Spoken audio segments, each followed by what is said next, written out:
Yung tanong, paano natin i-trade yung breakout? So, yung price ngayon ni BTC is nasa loob ng consolidation. Nasa loob siya ng consolidation. So, anong gagawin natin? Pag ganyan, ang hinahanap nating trade is buy on breakout. Ang ginagawa ko dyan, pag iti-trade ko buy on breakout, lalagyan ko na naman niya ng horizontal ray para makita natin kung saan tayo bibili. So, diyan tayo bibili. In case na hindi mag-successful yung breakout niya, alam na natin kung saan tayo mag-take profit at alam na rin natin kung ilang percent mawawala sa atin. So, 4% mawawala sa atin in case hindi mag-successful yung breakout. 4%. Siyempre, nasa all-time high tayo. Hindi natin, mostly niyan, sinusukat lang pag sa all-time high, kung ano yung taas ng consolidation, doon din tayo mag-take profit. 144,000.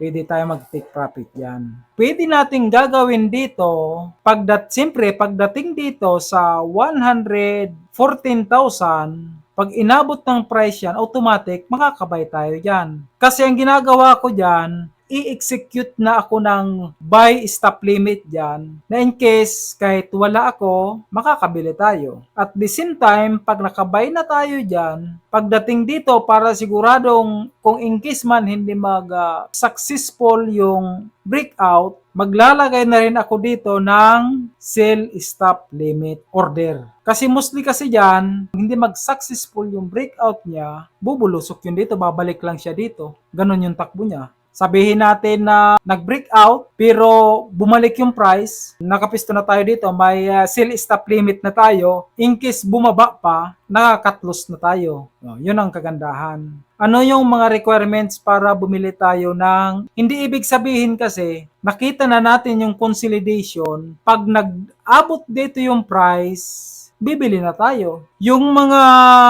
requirements para i-execute natin yung buy on breakout is una, nakita natin si consolidation, which is nandito na yung naka-darbas box na ito. Pangalawa, dapat volume spike. Nasa 50% up ang close niya. For example, parang ganito, 50%. Iyan yung candle niya, 50%, at least hindi bababa dyan. Kahit dito mag-close,